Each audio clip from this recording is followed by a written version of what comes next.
guys, it's Ves. Welcome back or welcome to my channel if you're new. In today's video, we'll be talking about all things TikTok, things that have helped me along my journey to get to 100K. Oh my god, I'm so excited. From the beginning to end, some of the highlights and tips that I think can help you guys with growing your pages as well. Don't forget to subscribe if you're not, and let's get started. For those of you who might not know what I do, I'm a social media manager. I run the communications and social media department for nonprofits. I help people with their small businesses. So social media is like what I do. Like I love it so much. I love to help people and organizations with theirs. For me personally, I've always had my YouTube channel and things like that. But it's a lot easier to make a strategy for a business or for an organization than it is for yourself, because there's clear goals there. Like my goals when it comes to social media has always been to just be myself. I don't expect nothing from it. I just want to be myself. And I know that social media is where I'm happiest and I get to be myself. I get to inspire people and motivate people and they motivate me back. So for me, my goal was just to have fun. Like I never expected anything out of it. So I'm just super grateful. The way I started on TikTok is definitely like one of my favorite moments ever. I joined TikTok in January of 2021 and I never expected like to get to this point now. It's so crazy, you guys. Literally the day I started making videos on TikTok, my sister was like spending that weekend at like a bachelor party thing, and I was completely alone in my apartment. And as you guys know, I moved out with my sister, so it was just us two here. So when she left me for the weekend, I was just like, damn, like what am I supposed to do by myself? So this day I had woken up mad early and I had just gotten dressed and I was like, whatever, let me just make a video on TikTok. At this time, the Vesly challenge was like super popping on TikTok. It was like everywhere. So I was like super sad that my sister was gone. I was like, whatever, I'm gonna just make a video.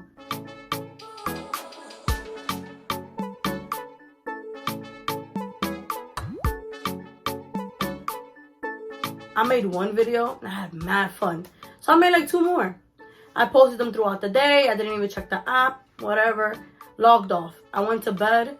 I woke up in the middle of the night. My phone was just like buzzing. I had went from literally 19 followers to 100 literally in just this one day, like in those few hours. And I was in shock. I was like, what the hell? And it was like so many people. Then my first week, I reached 10K. Then my first month, I gained 20,000, and I was in shock. Like, I was like, oh my God, like, wow. I was doing a lot of put a finger down challenges and things that I just found fun. And I realized like, wait, these people don't know me. They don't know what my name is. They don't know what my voice sounds like. And then I started to not feel like myself. So I think that's where I kind of pulled back a little bit. And I didn't create as much videos on TikTok because of that. What really changed things for me on TikTok was when I started putting my grandma on and started speaking, like with my voice. Okay. Ay, Sam. Eso, mire, coño. Pero es que tiene eso, sea Sara.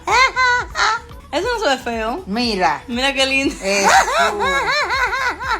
Solo un poquito. A Luisa, la de Mónica, se parece. Solo un poquito viejo, mira. No, ay, eso está muriendo. Like it really started making me feel like I was being myself. I will never forget when my family and I went to go get some photos taken and the photographer took my titties away. Let me show you the photos. So when I saw this picture, I'm like, wow, I'm looking real good. Wait a damn minute. I'm missing something. But why? I did tell him if I'm looking extra chunky to like reduce me a little bit. But that's not what I meant. This is from the same. This is also from the same shoot. So what the hell is this? I know that TikTok is a hard place. I've seen the comments, like, and I've seen what people have wrote about other people, but like I never got that, so I was like, oh my God, like, can that happen to me? If I am myself, are they going to judge me hard? Like, are they gonna be hard on me, you know? So I was really nervous about that, like, to be completely honest. The more I started showing up and being myself and showing my grandma and the things that mean a lot to me and laughing, people really started to relate to who I am as a person. And that's when things really changed for me. That's where the switch happened for me, where it was like, okay, I can be myself and this is a good space. Just because a platform is known to harbor a lot of hate and things like that, it doesn't mean that that's the way your platform is going to be. At the end of the day, you can bring your energy and you can show how you are, and people will respond to you. And you know, like attracts like, so hopefully you won't attract those nasty people. And I think that's what I try to do on my page. I really don't want people to be hateful at all or say anything nasty. Like, I just try to be happy all the time the way that I normally am, and hopefully that they will reciprocate that, you know what I mean? The things I was worried about people talking about, like, I don't like the way your voice sounds, or your lips are too small, or whatever it was, like those tiny little insecurities, like, no one has said it on TikTok. No one has said it, and it really made me feel so much better. That it's like, it's proof that sometimes these things are just in your head. Like, things you think are like a huge deal, like my voice, aren't that big of a deal. And the people who like you and the people who are worth like staying around are gonna stay around. And that's one of the best things that I've learned. Something TikTok has allowed me to do is really connect with my grandma. Like, I love her. We have such a special bond. And you know, growing up, I've shared her with the neighborhood. Like, I've shared her with all the people she's babysat and all the people she's raised. But her being able to also just be herself has made me so happy, because she's so happy. Like, she loves being on TikTok and saying whatever crazy things that she wants, and it makes me so happy. When I hit 100K, I was in shock. In shock. Truly in shock. Like, I didn't know what to do. With social media, it's up, it's down, it goes up, it goes down, and I didn't expect it to happen when it happened. So it was crazy. It was super crazy. I'm gonna make a video about it soon, but I got assaulted on the train and I made a TikTok about it, and then it blew up, and then it was on the news, and so many people were reaching out to me, and there was like 90% amazing comments, and that small 10% of people who were over here saying like, oh my god, now you think you're an influencer, celebrity. Like, no. I can make a video and talk about my experience all I want, because the point of the video was to raise awareness, and the few people that missed that point, like, I really don't care what they have to say at all. People think that I gained so many followers from that video, and the truth of the matter is I really didn't. I didn't gain that much. What I did gain was a whole bunch of people who were like, thank you so much, like, this also happened to me, so I really appreciate you telling your story. Like, it really helps me like deal with what I was going through. And it's like, oh my god, it's so amazing to be able to connect with people and to feel like, okay, if I can at least help one person, that's enough people, you know what I mean? So that video, I really just made it so that people could be careful. New York has never been safe, but I didn't expect it to happen to me. So the same way I didn't expect it, other people probably don't even expect it either. That was just so annoying, those stupid ass comments like, oh my god, you're doing it to gain whatever. No, I'm not, because I made that video days after it happened. Like, that wasn't the point. A video I did gain a lot of followers from is this one video where I was saying that there's this guy named Big Daddy who who continuously to this day sends me $1 every single day on Cash App. That was probably one of my favorite videos as well, but like, so many people were dying laughing. Like, they loved that video, and from that video, that was the video that helped me really reach 100K. This video is for Big Daddy on Cash App. Number 1, how'd you find me on Cash App? I don't even use Cash App. How'd you find me? Number 2, can you please stop sending me $1? I'm grateful. But it's been like 2 weeks of you sending me like $1 every single day. Please, I need you to up it or get out. I'm grateful, don't get me wrong. But like, is it possible to get an allowance increase or something? I don't know. I haven't been using it because I haven't logged into Cash App, but like, can you up it? Lastly, stop writing your number in the notes. I'm not gonna write to you because you're only sending me $1. I'm joking. But I mean, if you up the amount, maybe I'll text you. I'm joking. No, but for real, like, how do you find me on Cash App? Like, I don't use it. So, how'd that happen? Let me know. Put more money. That's a little bit about my TikTok journey. Let me tell you guys some of the 5 tips that I have for you guys to grow your pages in 2023. One of the biggest things that helped me reach 20K in my first month on TikTok was posting more than average. If you guys go to like these websites, or even if you're scrolling on TikTok and you see people like social media managers making suggestions on how much you should post, they suggest 2 to 3 times a day. But I was doing 4 to 6. Like I was doing a lot of videos, and it was because it was fun. Like, and it's easy. It's easy. If some of you guys have YouTube channels, you guys know that it takes hours to film, days to edit, and it's just like so much goes into it. But on TikTok, you could show up like a monster, record 15 seconds, and you're done, you know? So it was so much easier for me to just make content because I was already used to making so much content for YouTube. So that's something that I did, was post 4 to 6 times per day. And to give you guys a little strategy for this, let's say 2 are a trend, 2 are you talking, and 2 are you replying. There it is. There's your 6. And if you can't post 6, at least get to 4. At least get to 4. It is absolutely quality over content, but in your first stages of you posting content on TikTok, you should see, what is your audience gravitating towards? What do they want to hear from you? What do they want to see from you? At the beginning, it was mainly like put a finger down challenges for me, and music challenges. No dancing, because I don't do no dancing on TikTok.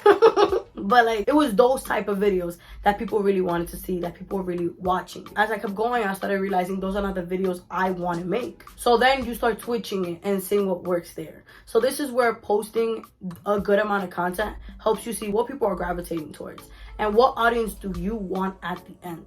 I know for me, I wanted, you know, if I could have my choice, New York City people who understand like the urban life, and people of color. Like that was what it was. People like 18 to like 35. Like that was like my age group, you know? So the videos of put a finger down challenges was not attracting the audience that I wanted.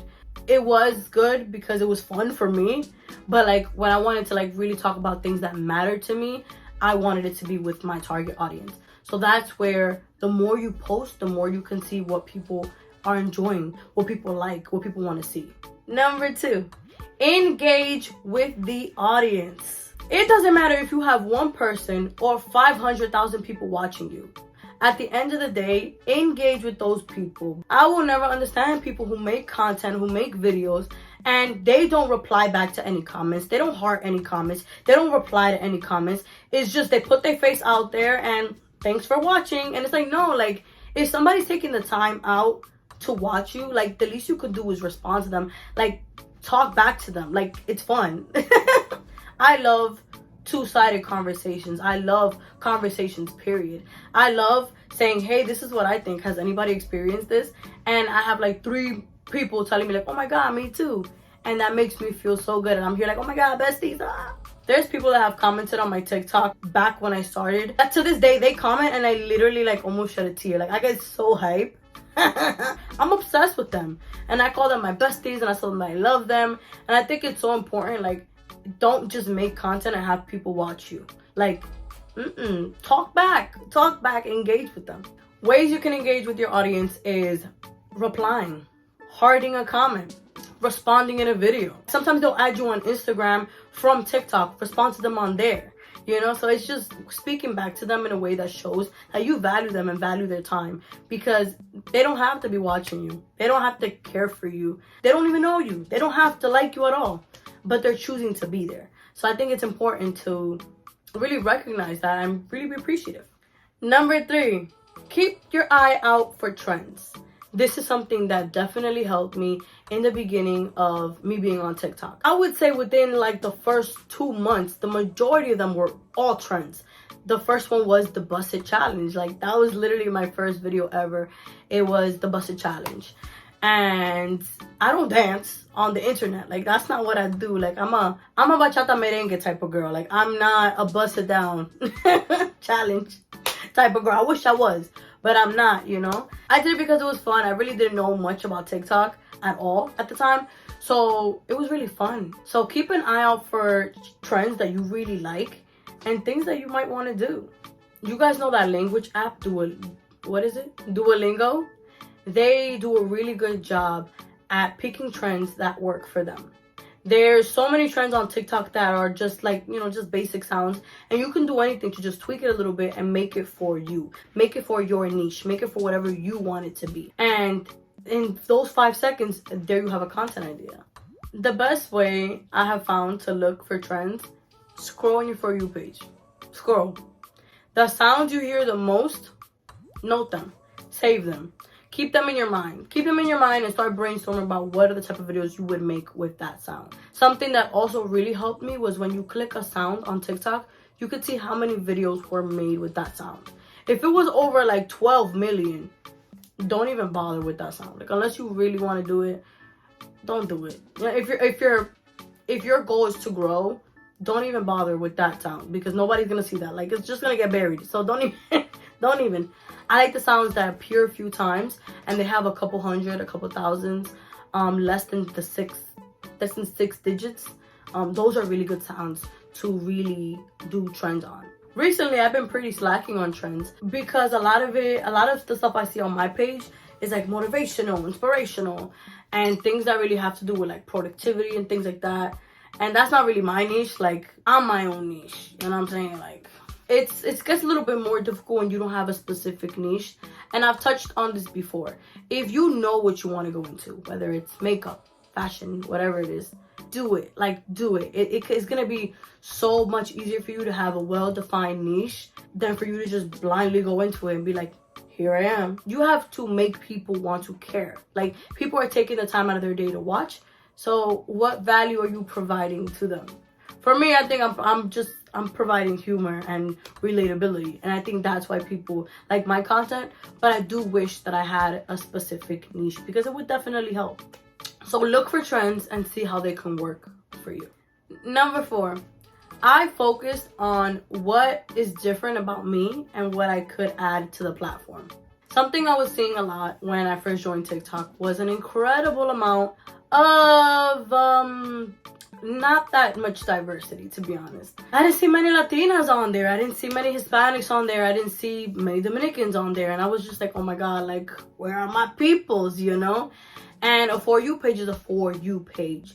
So as I kept going into liking the stuff that has to do with New York and, Dominican TikTok, those things started popping up more. But it's still not in the quantity that I would like to see it. I really wish that we could really see more Dominicans on TikTok because our culture is amazing. Like, our people are amazing. Our people are fantastic. And I just really think that we should be in the mainstream more. Like, not just on TikTok or on the internet, but like everywhere. We live in New York and we see Dominicans everywhere.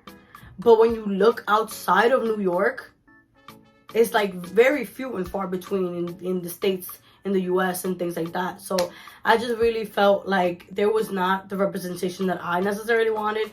I have yet to see a person that looks like me or speaks like me, you know what I'm saying? So it was a little bit disheartening, and I really felt like when I started on TikTok, I was like, okay, like, I want to show the parts of my culture that make me super happy.